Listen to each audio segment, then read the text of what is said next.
তো hello everyone, কী অবস্থা সবার? আই হোপ সবাই ভালো আছেন। তো আপনারা অনেকেই কমেন্ট করেন যে ভাই আপনি ড্রোন দিয়ে লম্বা একটি সড়কের এই ফুটেজ নেন, ওইটা কোথায়?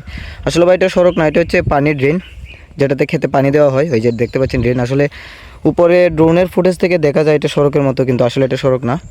তো আমি আজকে এখানে এসেছি আমার ছোট্ট একটি ড্রোন নিয়ে। এটাই আমার ড্রোন, এটাই আমার সব কিছু সম্বল, আমি এটাকে খুব ভালোবাসি। তো এটাকে নিয়ে আমি কয়েকটি ফুটেজ নেব, আপনারা অবশ্যই দেখবেন। আর আমার ভিডিওটি ভালো লাগলে অবশ্যই লাইক কমেন্ট শেয়ার করবেন অ্যান্ড ফলো তো অবশ্যই দিবেন ভাই, প্লিজ, এটা রিকোয়েস্ট হয়ে গেল। ওকে, লেটস সি।